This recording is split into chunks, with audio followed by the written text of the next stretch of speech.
सहाबा ने 20 रकात तरावी पढ़ी और ये 8 रकात तरावी पढ़ते हैं और कहते हैं हम अहले हदीस हैं।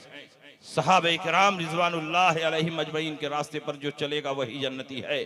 सहाबा ने 20 रकात तरावी पढ़ी। हजरत उमर इब्ने खत्ताब ने उबई इब्ने काब की इमामत में सारे सहाबा को जमा फरमाया और उबई इब्ने काब ने 20 रकात तरावी पढ़ाई।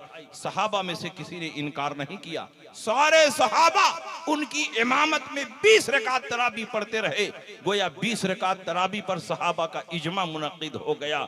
और जब हजरत उमर का जमाना खत्म हुआ, हजरत उस्मान गनी आए तो उन्होंने भी 20 रकात तरावी पढ़ाई। हजरत उस्मान के बाद हजरत अली आए, उन्होंने भी 20 रकात तरावी पढ़ाई। गोया 20 रकात तरावी ये खुलफाए राशिदीन की सुन्नत है और खुलफाए राशिदीन की सुन्नत पर चलना ये हकीकत में रसूल पाक की इताअत है। बताओ खुलफाए राशिदीन की सुन्नत पर कौन चल रहा है? हम चल रहे हैं। खुलफाए राशिदीन ने 20 रकात तरावी पढ़ी और नबी ने फरमाया जैसे मेरी सुन्नत पर अमल करते हो खुलफाए राशिदीन की सुन्नत पर भी अमल करते रहो। हजरत उबई इब्ने काब की इमामत में सारे सहाबा जमा हो गए। हजरत साइब इब्ने यजीद फरमाते हैं कानन नासु यक़ूमून फी ज़मन उमर इब्न ख़त्ताब बिइश्रीन रकातन वल वित्र। सारे के सारे सहाबा उमर इब्ने ख़त्ताब के जमाने में 20 रकात तरावी पढ़ते थे और 3 रकात वित्र पढ़ते थे।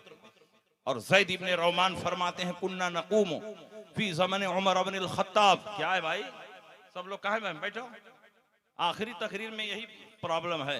साइब इब्ने यजीद ने फरमाया सारे सहाबा 20 रकात तरावी पढ़ते थे और 3 रकात वित्र। ज़ैद इब्ने रोमान फरमाते हैं सारे सहाबा 23 रकात पढ़ते थे, 20 रकात तरावी और 3 रकात वित्र। 1200 साल तक इसी पर अमल होता रहा। 1200 साल के बाद ये गैर मुकल्लिद पैदा हुए जिनको अंग्रेजों ने अहले हदीस का नाम दिया। अंग्रेजों का दिया हुआ ये नाम है अहले हदीस। इन्होंने कहा सारे सहाबा गलत, ताबईन गलत, तबे ताबईन गलत, अइम्मा मुज्तहिदीन गलत, औलिया कामिलीन गलत। तरावी 20 रकात नहीं है बल्कि 8 रकात।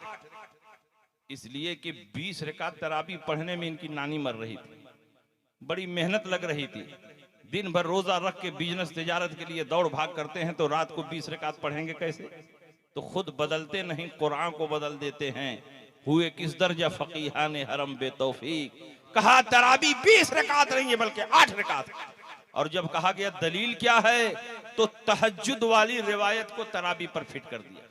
रसूल पाक 8 रकात तहज्जुद पढ़ते थे और उसी रिवायत को उठा करके तरावी पर फिट कर दिया।